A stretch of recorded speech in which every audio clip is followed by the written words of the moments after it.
got some really interesting images that came up when I was shuffling out this spread for you. You've got some great things, by the way, and let me just talk about a few things first that I saw, and I'll unpack them via the spread.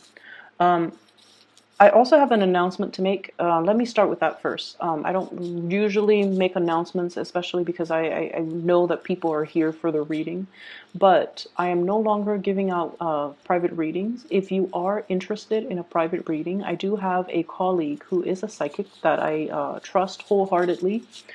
She is an amazing reader, and her information to her scheduling website is in the description box down below.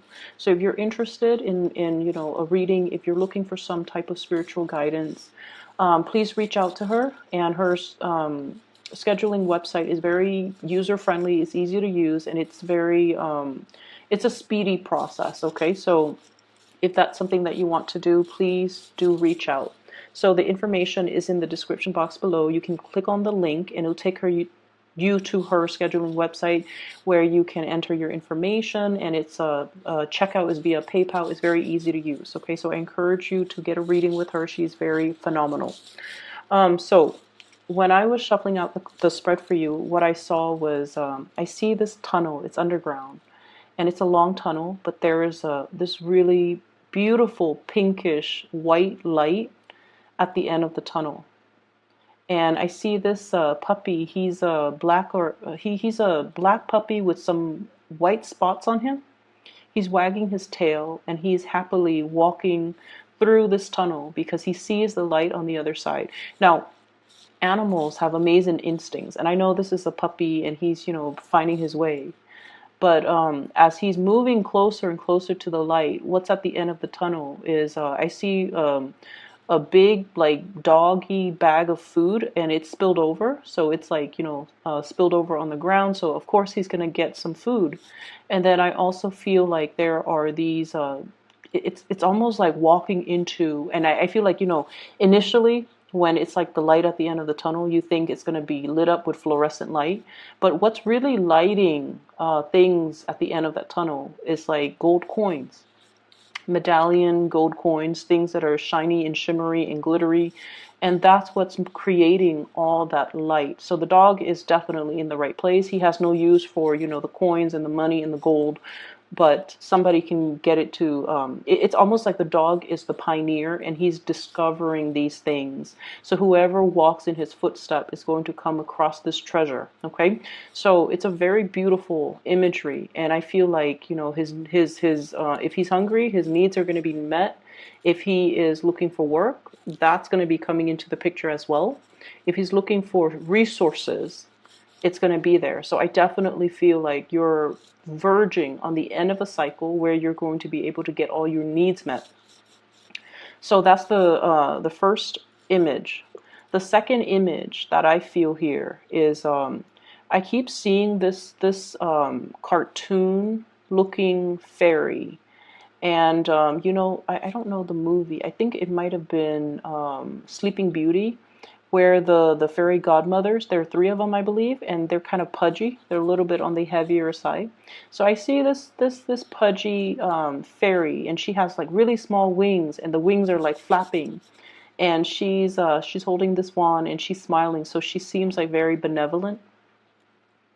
And I feel like she's like smoothing out somebody's hair, like comforting them, smoothing things out.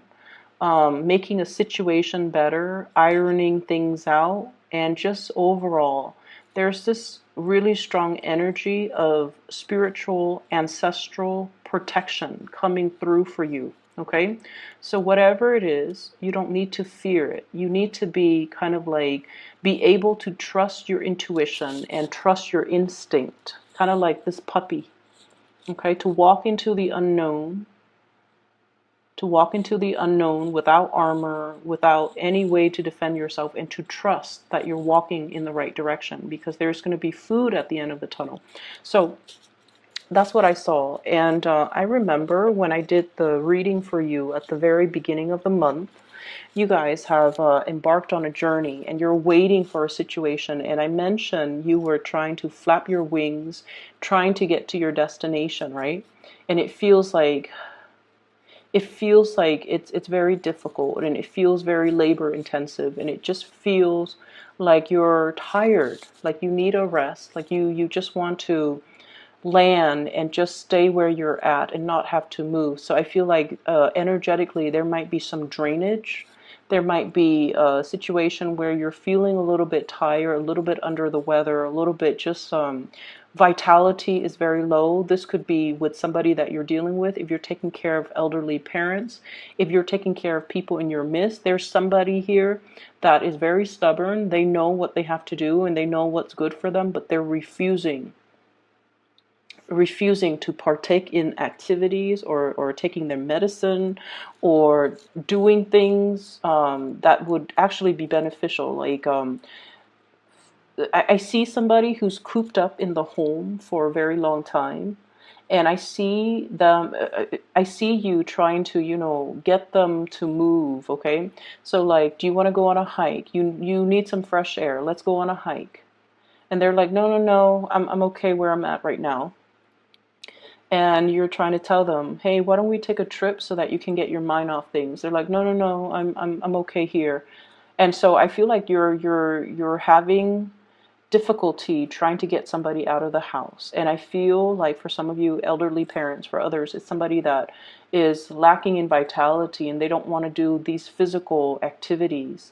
And it could be they're physically lacking in vitality, or emotionally they're feeling a little bit cooped up and they don't really want to they don't want to do what they know deep down is good for them. Okay, so they're trying to avoid doing the self work. Okay, what I'm also seeing as well, we have here the Ace of Wands, and we have as well, this is the Page of Wands. Okay, you guys are definitely embarking on something brand new. This could be a project. This could be a new job. This could be some type of a creative venture that you're very excited about and you're going to be undertaking wholeheartedly. There's a lot of hopefulness and optimism associated with this. This is an opportunity for you to kind of prove yourself. No longer a child, protected and coddled. We're now becoming a little bit more, we're growing up and we have skills that we want to display to the rest of the world. Okay, so I feel like you're embarking on a brand new journey, and I feel like it's forcing you to step outside of your comfort zone a little bit. But I do sense that you have a lot riding on this, and I also feel like you're going to be, it's in your element, fire signs, the suit of wands, it's in your element, which basically means you're going to transition into it very naturally, without any type of hurdles to overcome, without any type of a learning curve, without any type of I want to say without any type of setbacks. Okay, so if you've been fearful of doing this in the past, or if you've been feeling like, once again, self-esteem, I don't know if I'm ready for this just yet. Maybe in 2 years, maybe in 3 months, I need to get myself prepared for it.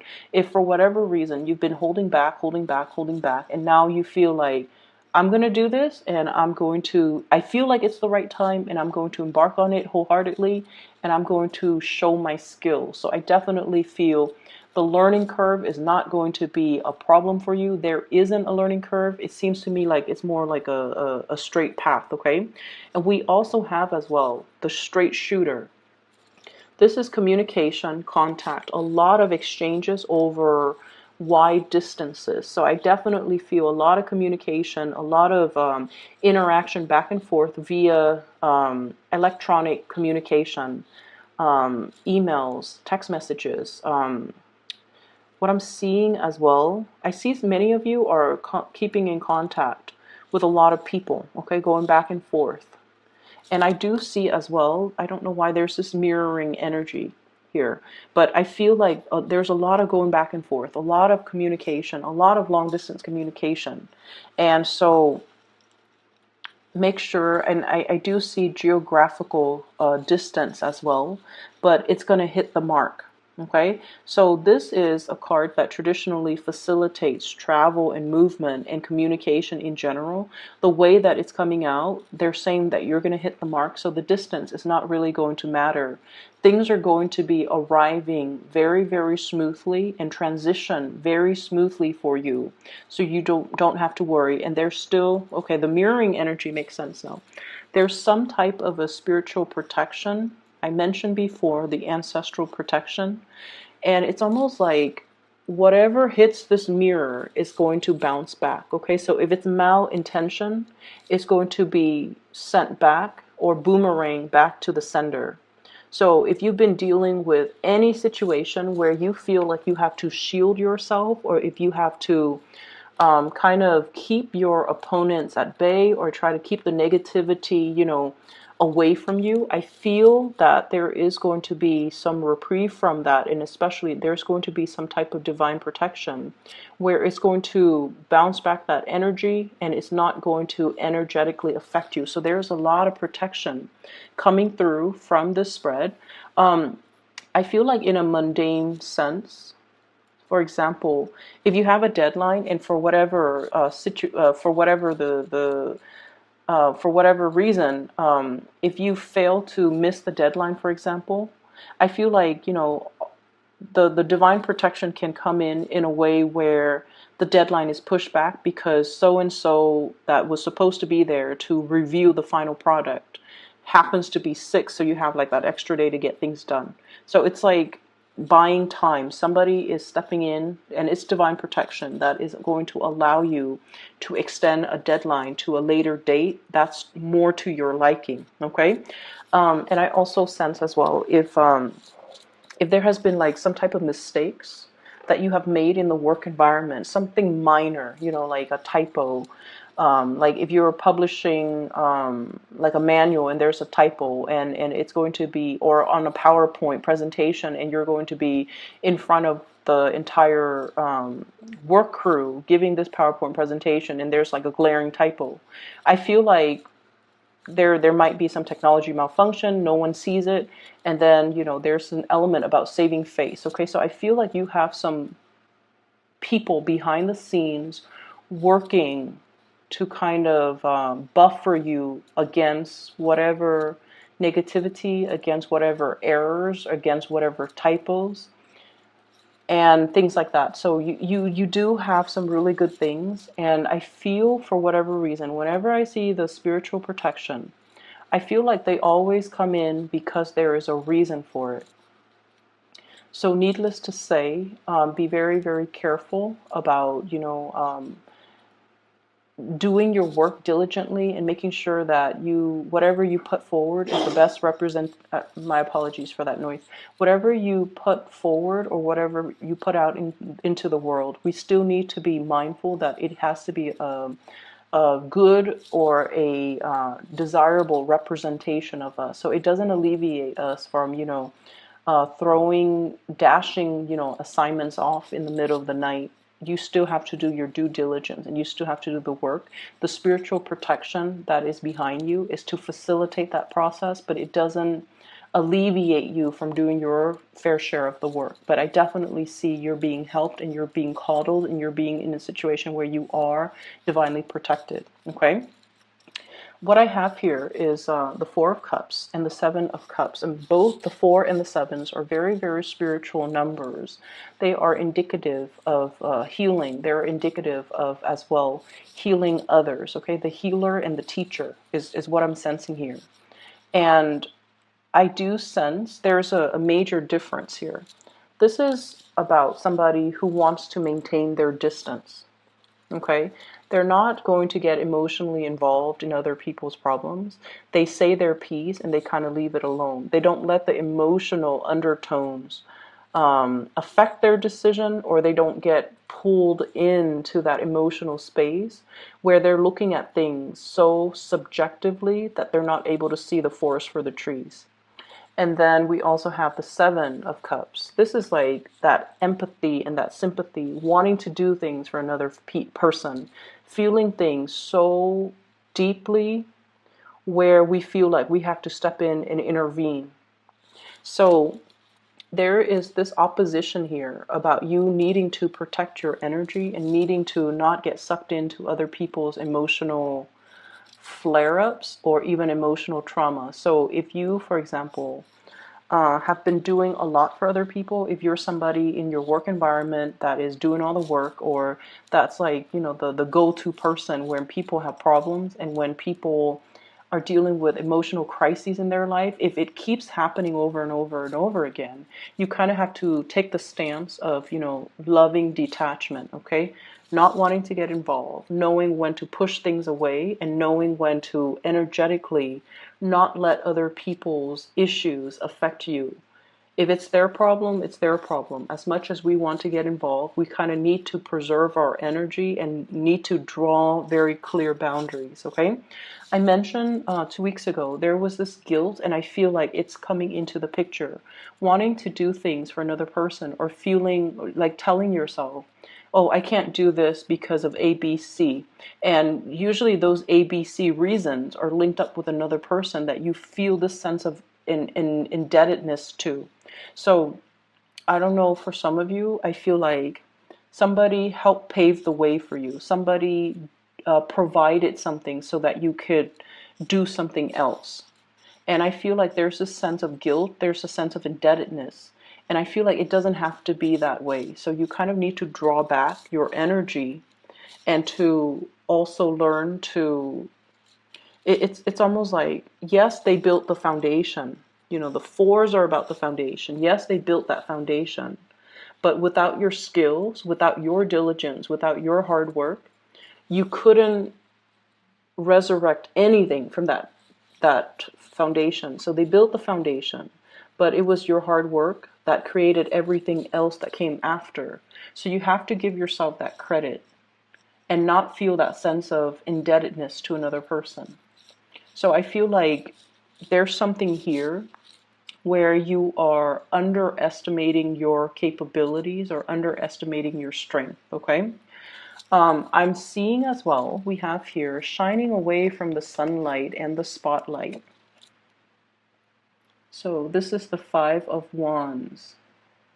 Not wanting to be in that sunlight or that spotlight. Conflict avoidant as well. Boundaries, okay? So making sure that you stand up for the things that you believe in.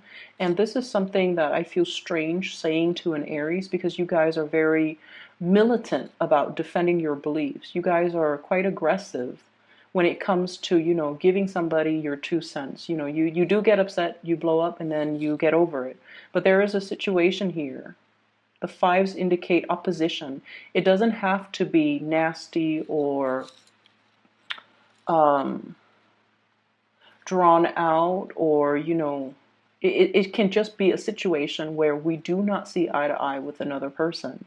And I feel like you're blocking away this conflict, and I feel that you need to kind of face it head on. Underneath it is the devil, and this is something that, you know, the devil is kind of like the greatest like sleight of hand, okay? So it's almost like we fear it because we feel like he might exist out there somewhere, but it's in our mind space. Okay? So it's almost like the imagination runs wild, and we make a situation a lot scarier than it has to be. So unless we face it head on, it's going to be constantly, you know, this dreaded fear, but it's not very real. So unless we face it head on, we're not going to be able to banish the fears. We carry it with us. So, and once again, like I said, I feel like it's a little bit strange for me to mention this for you guys, for Aries, but I feel like there's something here where you're trying to avoid conflict. You're trying to hold back. You're trying to appease the other person. And in a way, succumbing to that too much and not voicing your opinion, or not drawing boundaries, or not being able to confront or face the situation head on, I do feel that you're giving your power away. Okay? So make sure that you are aware of this and, you know, say your piece, hit your mark, and move forward. Okay? tackling things, being strategic, and especially communicating in a way where you're able to get your point across. Okay, straightforward communication, hitting your mark right here, and not being afraid of whatever this conflict, this person is, because I feel like the fear is a lot bigger in your head and in your psyche than it is in reality. I'm also sensing here there is a huge uptick when it comes to your financial resources and possibly being able to have two revenue streams. I have here the Two of Pentacles, two sources of income. So it could be you and a partner. It could be you juggling two things. And I feel like something is very, very brand new. It needs to be taken seriously and treated almost like with, kitty gloves, okay? Something that is very delicate. It needs an opportunity to grow, and it needs to be taken very seriously. So, you know how in the traditional Rider-Waite deck, the Two of Pentacles is the man juggling the two pentacles? In this situation, it's almost like, which one do I treasure? There are two cats here, and they're both, one is new. I guess one is a little bit more, this one looks like it's older. That one looks like it's a kitten. And so if it's brand new, you want to devote a little bit more time to it, okay? Until it's self-sustaining, until it's self-sufficient.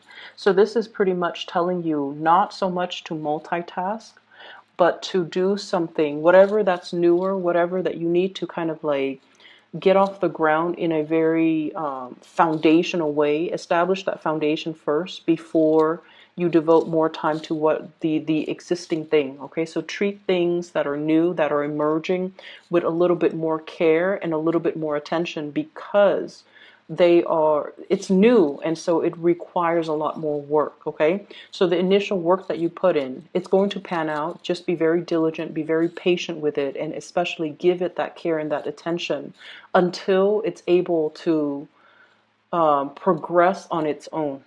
All right, finances is going to be picking up for you guys very quickly. What I have here is the Eight of Pentacles. This is basically that harvest, okay? Being able to kind of like have something tangible as proof of your hard work. So the 7 is the harvest. The 8 is at that point of completion almost. Excuse me. And I feel like I almost feel like there's this big energy about, focusing, laser-like focus on one thing, birthing something, taking care of something that is brand new, nurturing it in order for it to grow for you. So I definitely see new projects that are in store for you. And I feel like it's going to pay dividends, but you have to kind of drop the other thing or put it in the back burner